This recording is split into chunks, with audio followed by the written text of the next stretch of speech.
연세대학교 청소 노동자들의 학내 집회 소음으로 수업권이 침해됐다며 일부 학생이 집회 주최자들을 고소해 논란이 됐죠. 한 연세대 교수는 대학의 지성에 대한 회의감이 든다며 학생들을 비판하기도 했습니다. 세대가 바뀌면서 집회 시위에 대한 인식이 달라졌다는 분석과 함께 개인주의가 보편화하면서 약자에 대한 배려나 사회적 갈등, 모순에 대한 고민이 사라지고 있다는 지적도 나옵니다. 정인용 기자입니다.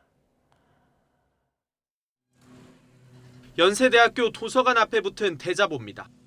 최저임금 인상분만큼의 급여 인상 등을 주장하며 지난 3월부터 집회에 나선 청소노동자들을 비판하는 학생들을 겨냥한 글입니다.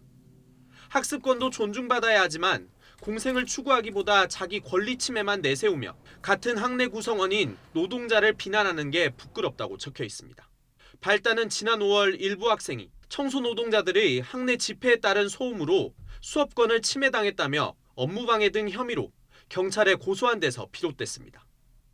이들은 앞서 지난달 시위 소음으로 인한 정신적 피해를 주장하며 600만 원 상당의 민사소송도 제기했습니다.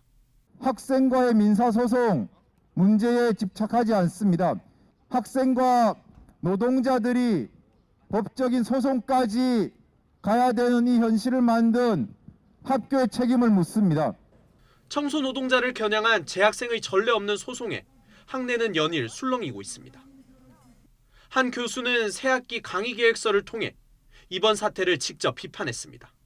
학교 커뮤니티에 올라온 혐오 표현 등을 두고 이곳이 지성을 논하는 대학이 맞느냐고 꼬집었고 연세대 학생들의 수업권 보장 의무는 학교에 있는데 청소노동자들에게 책임을 묻는 것도 이해가 가지 않는다며 일침을 놓기도 했습니다. 학생들 사이에선 청소노동자들의 노동권이 존중될 필요가 있다는 의견이 많았지만 이분들도 누군가의 아버지, 어머니실 거고 분명히 생활에 어려움이 있으셔서 이 시위를 하게 되신 거라고 생각을 해서 학생들의 학습권 또한 함께 지켜지길 바라며 학교 측의 조속한 해결을 촉구하는 목소리도 적지 않았습니다.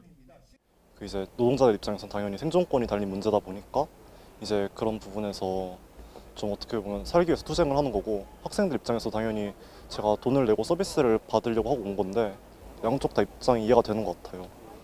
전문가들은 이번 논란이 장애인 단체의 출근길 지하철 탑승 시위로 촉발된 논쟁과 크게 다르지 않다고 분석합니다. 집회나 시위 등은 그 자체가 목적 달성을 위해 불편을 초래하는 집단 행동인데 세대가 바뀌면서 이를 용인하지 않으려는 인식이 커졌다는 겁니다. 그 약자들의 사정을 충분히 배려하고 또 그분들의 그 약자라는 것들을 우리가 좀 어떻게 존중할 것인가는 그렇지 않고 자기들의 이제 권익이나 자기들의 생활을 중심으로 해서 뭐 불편에 대해서는 문제제기를 하는 거고 더불어 같이 살아가는 그런 것들을 본인들이 느끼고 확대하는 과정이 필요할 텐데요. 저항의 수단으로 집회 시위를 선택하는 사회적 약자를 비판하기에 앞서 왜 갈등이 빚어지고 해결되지 않는지 함께 고민하고 생각하는 공동체 의식이 아쉽다는 목소리가 커지고 있습니다. YTN 정인용입니다.